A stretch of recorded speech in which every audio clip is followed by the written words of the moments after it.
अस्सलाम वालेकुम students, how are you? I hope तव्हां बिल्कुलु ठीकु हूंदा। अॼु असां शुरू कंदासीं unit 3.1 chasing dreams. Chasing dreams यानी ख़्वाबनि जो ताक़ुब करणु, ख़्वाबनि जे पोयां भॼणु। Let's start now. Jamil entered the courtyard in front of the shabby mud house.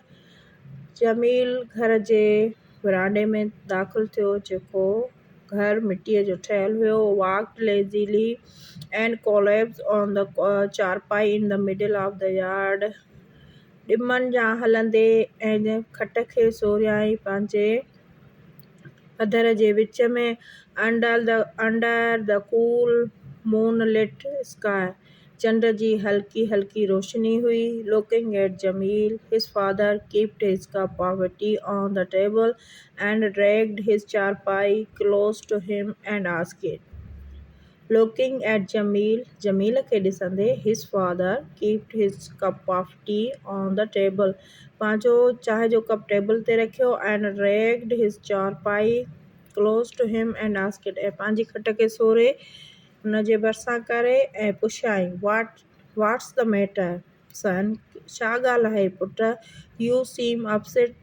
तव्हां मूंखे परेशान था नज़र अचो.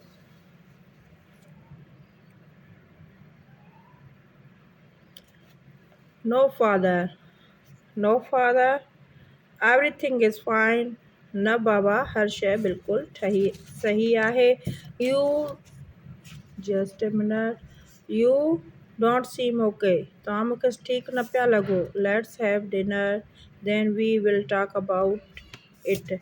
अचो त मानी खाऊं, उन खां पोइ असां इन ते ॻाल्हायूं था. Jamil's mother and Aunt Sadhuri, an old family friend. Jameel जी माउ ऐं हुन जी मासी सदोरी जेका हिकिड़ी पुराणी ख़ानदानी फ्रेंड दोस्त हुई, came out of the kitchen with a tray of food and a jug full of water. Came out of the kitchen मां बुर्जीखाने मां निकिती with a tray of food जंहिंखे खाधे जी ट्रे हुई and a jug full of water ऐं हिकिड़ो पाणीअ सां भरियल जग. His sister Sarah and brother Khalid, हुन जी भेण सारा ऐं भाउ ख़ालिद, packed the table and brought it close to their चारपाई. टेबल खे खणी हिन जे खट जे भरिसां रखियाऊं. Everybody sat around the table and started eating. हर कोई टेबल जे धारियूं वेठो ऐं खाइणु शुरू कयाऊं. Jamil did not move, पर जमील उतां न चुरियो. His father asked him to get up and have dinner. हिन जे पीउ हुन खे चयो, तव्हां उथो ऐं अची मानी खाओ. Reluctantly he got up and started eating. He माना हिचकिचाईंदे या न दिलि चाहींदे हिन खाइणु शुरू कयो. Everybody noticed that Jamil was upset. हर कोई ॾिसे पियो त जमील परेशान आहे. They cast side looks at him while eating but did not say anything. हिन खे साइड खां ॾिसी रहिया हुया पर कोई हिन खे कुझु न चई रहियो हुयो. As soon as they had finished eating and the dishes had been taken away to the kitchen, जीअं हिननि खाधो ख़तमु कयो त थांवनि खे बुर्जीखाने में रखियो वियो. His mother asked, हिन जी माउ हुन खां पुछियो, Has your result been announced, Jamil? छा तव्हांजो रिज़ल्ट अची वियो आहे Jameel? What grade did you get? तव्हांजो कहिड़ो ग्रेड आयो आहे? In a sad tone, he informed everyone that he had achieved a good grade. हिकिड़े ॾुखाई आवाज़ में हिन सभिनी खे ॿुधायो त हिन जूं सुठियूं मार्कूं, सुठो ग्रेड आहे. So why are you sad? तव्हां परेशान छो आहियो? Has Sarah passed? छा सारा पास थी वई आहे? Asked his father. हिन जे पीउ हिन खां पुछियो. Yes, in fact, Sarah has got more marks than me. हा, हक़ीक़त में सारा मूंखां वधीक मार्कूं खयूं आहिनि. Why didn't you tell me before? तव्हां पहिरियां मूंखे छो न ॿुधायो? I was so worried, Sarah complained. सारा जेको आहे सो शिकायत कंदे चयो मूंखे तमामु घणी परेशानी हुई। सॉरी सारा, सारा मूंखे माफ़ु कयो। I was preoccupied with my own thoughts about the future.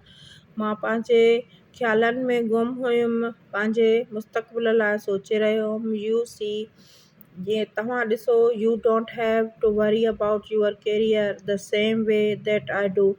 तव्हां ॾिसो, तव्हांखे काई बि पंहिंजे कैरियर जी परेशानी न आहे जीअं मूंखे आहे। What do U mean? ख़ालिद इंटरप्टेड। ख़ालिद विच मां ॻाल्हि कटींदे चयो, तव्हांजो छा मक़सदु आहे? She is a girl.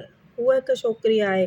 She doesn't have to worry about supporting her family. हिनखे कोई परेशानी न आहे त हीअ पंहिंजे ख़ानदान खे संभालींदी, सपोर्ट कंदी। Only man have to worry about earning for their family. सिर्फ़ु मर्दनि खे ई पैसो कमाइणो हूंदो आहे पंहिंजे ख़ानदान लाइ। जमील कमिटेड। जमील जवाबु ॾींदे चयो, कम ऑन जमील, तूं कहिड़ी ॻाल्हि थो करीं Jamil? You don't get education only for earning money?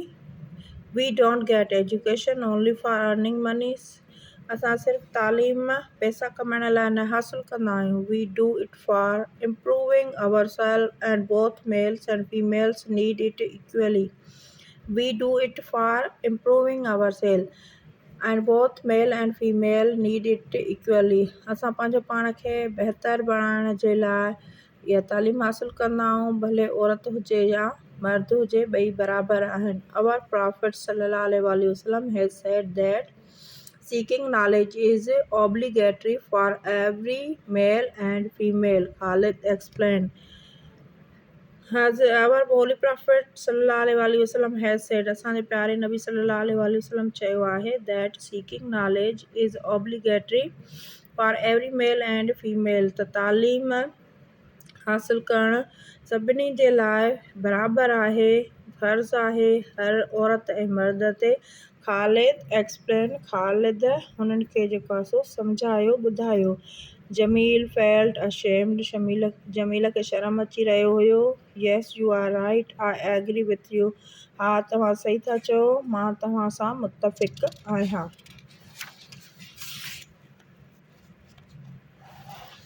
Next असां हितां शुरू कंदासीं इंशाअल्लाह। टिल देन, अल्लाह हाफ़िज़।